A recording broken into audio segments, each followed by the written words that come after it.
नमस्कार शेतकरी मित्रांनो, मी आपला मित्र दादासाहेब डेपले परत एकदा आपलं या यूट्यूबच्या चॅनलवर आपलं स्वागत करत आहे. शेतकरी मित्रांनो, तुम्ही बघू शकतात आज आम्ही अद्रकीच्या प्लॉटमध्ये आलेलो आहे आणि हा अद्रकीचा प्लॉट दुसरा कोणाचा नसून आमचे मित्र आजीनाथ डेपले भाऊ यांचा आहे. तर प्लॉट एकदम छान पद्धतीनं डेव्हलप झालेला आहे. तुम्ही बघू शकता की प्लॉट म्हणजे एकदम छान पद्धतीनं ग्रीनरी वगैरे एकदम छान फुटवे वगैरे पण हाईट एकदम सारखी आहे. पण नेमकं आता आपण बघतोय की प्लॉट सुरुवातीच्या काळामध्ये जर्मिनेशन उगम क्षमता एवढी बरोबर होत नाही. सगळ्यांना याला खूप ह्या अडचणीला सामोरे जावं लागत असतं आणि शेतकऱ्याला वाटतं बा हे का होत असेल त्याच्यावर शेतकरी घाबरून जात असतो. पण यावर्षी जर तुम्ही बघितलं तर पाण्याचं थोडं मागं पुढं झालेलं आहे, त्याच्यामुळे ते झालेलं आहे. त्याच्यामुळे शेतकरी मित्रांना जास्त घाबरून जायचं काम नाही. तर चला आपण जाणून घेऊया आजीभाऊकडूनच की त्यांनी ह्या प्लॉटला कशा पद्धतीनं डेव्हलप केलेलं आहे. तर आजीभाऊ, तुमचा एक अनुभव सांगा फक्त थोडक्यात आमच्या शेतकरी मित्रांना, जेणेकरून त्यांना पण अद्रक पिकामध्ये करण्यासाठी एक आवड निर्माण होईल. नमस्कार, माझं नाव अजिनाथ डेपले. मी अद्रकीच्या पहिल्यांदाच अद्रक लागवड करत आहे आणि मी पण बऱ्याच म्हणजे जे काही तज्ज्ञ लोक आहेत त्यांच्या मार्गदर्शनाखाली हा प्लॉट डेव्हलप केलेला आहे.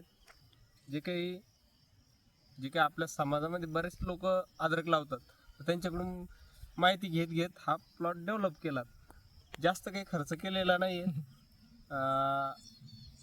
1 एकरचा प्लॉट आहे आणि याला काही जास्त म्हणजे सर्वप्रथम पहिले बेसल डोस दिला, 10-20 2 गोण्या दिल्यात, एक किट टाकली होती आणि त्यानंतर ह्युमिक सोडलं आणि ह्युमिक नंतर एक मायक्रोरायझर सोडला. अशा पद्धतीने हा प्लॉट डेव्हलप झालेला आहे.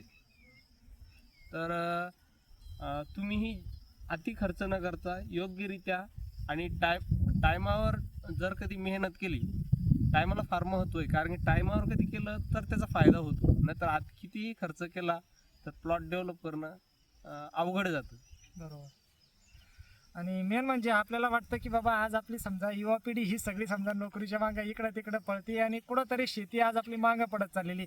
पण मग शेतीवर कधी येईल? आपण बघा, आपली जी युवा पिढी जिथं पण जाते तिथला विकास करण्याचा प्रयत्न करते. मग आपल्याला जर असं वाटत असेल की आपली शेती मागं पडलेली, मग कुठंतरी युवा वर्गाला समोर येऊन अभ्यास करून, मी असं म्हणत नुसतं यावं शेती करावं, समोर येऊन अभ्यास करून आणि प्रॅक्टिकली सगळ्या गोष्टींची माहिती घेऊन शेतीमध्ये जर उतरलं तर 100% म्हणजे आजीभाऊ सारखं त्यांना पण प्लॉट डेव्हलप करता येईल. आजीभाऊ म्हणजे फक्त ह्या अद्रकीचं जर झालं तर अद्रकी पुरते मर्यादित नसून त्यांनी पूर्वी काळी समजा त्यांनी म्हणजे भाजीपाल्यामध्ये पण चांगलं काम केलेलं आहे. फक्त मधल्या काळामध्ये जरसा गॅप पडला, पण त्यांचा अभ्यास आहे म्हणून हे प्लॉट डेव्हलप आहे. हे उगाच झालेलं नाही, हे माझ्यामुळं नाही किंवा ते जे म्हणतात तज्ज्ञ व्यक्ती त्यांच्यामुळे बी नाही. कुठंतरी त्यांचा एक बेसिक अभ्यास त्यांनी करून ठेवलेला आहे. बरोबर, तेवढा आहे. कारण की माझा असा अनुभव आहे की मी डायरेक्ट मुळामध्ये ज्या काही गोष्टी घडतात त्या गोष्टी मला माहीत असल्यामुळे ह्या सगळ्या गोष्टी डेव्हलप करणं सोपं जातात. कारण की भाजीपाला, कारला अति सेन्सिटिव्ह पिकं मी पूर्वी घेतलेले आहेत, त्याचा फायदा मला आता होतोय. म्हणजे असं नाही की तुम्हाला प्लॉट दाखवला, त्याचं इंट्रोडक्शन करून दिलं आणि त्यांचा प्लॉट एकदम भारी झाला, तशातलं नाही. त्याच्या मागं बी भरपूर कारणं आहे जेणेकरून त्यांचा अभ्यास आहे. म्हणजे मी पण आता मला येऊन तर याच्यामध्ये 1 वर्षभर होत आहे, पण माझ्यापेक्षा जास्त माहिती त्यांना आहे शेतीमधली. मला जर कुठं काही अडचण असली तर मी पण त्यांना विचारत असतो, कारण माणूस सर्वगुण संपन्न कधीच राहत नसतो.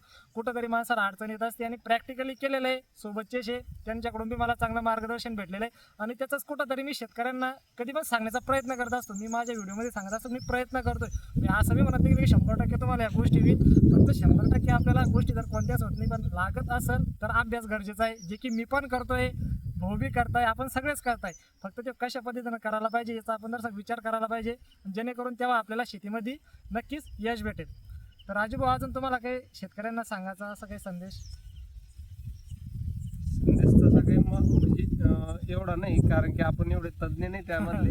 आणि सोबतच शेतकऱ्यांनी म्हणजे एवढा म्हणजे अद्रकीला आता भाव जास्त आहे की नाही, तर ह्या भावाला एकदम म्हणजे हे होऊन इमोशनली होऊन जर कधी अति खर्च केला आणि नंतर मग जर कधी भाव पडले गेले तर याच्या भान असून असलं पाहिजेत आपल्याला. बरोबर तसा प्लॉट डेव्हलप करायला पाहिजे प्रत्येकाने. आता याच्यामध्ये यांनी खूप महत्त्वाचं बोललेलं आहे की बाबा खरं म्हणजे कशा भाव जर आपल्याला वाटतं आता सध्या जास्त भाव आहे. आता तुम्हाला माहिती असेल महाराष्ट्रामध्ये बेण्याला 16, 17, 18 हजार रुपये पर क्विंटल भाव चालू आहे. पण मग ह्यावेळेस शेतकरी काय करतो माहिती आहे का, अरे भाव खूप चांगला आहे, खूप चांगला मार्केट भेटर, चांगलं आपल्याला पैसा भेटर, ह्या याच्यामध्ये भावनिक खूप जास्त खर्च करण्याचा प्रयत्न करत असतो. पण तुम्ही बघा माझ्या व्हिडिओमध्ये मी दरवेळेस तुम्हाला सांगत असतो अति खर्च म्हणजेच आपलं प्रॉफिट कमी करणे.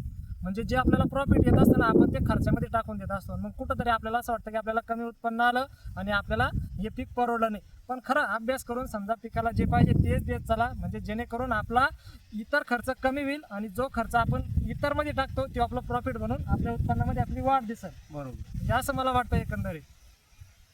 तर चला धन्यवाद अजय भाऊ, तुम्ही आमच्या धन्यवाद. शेतकरी वर्गांना म्हणजे खूप मोलाचा संदेश दिलेला आहे. जेणेकरून समजा कुणी नाही तरी पण 1-2-5% लोकांनी बी जर याच्यावर विचार केला तर 100% त्यांच्या आयुष्यामध्ये यश येईल असं आपण देवाच्या चरणी प्रार्थना करू. आणि सगळे शेतकरी वर्गांचे हार्दिक धन्यवाद. धन्यवाद.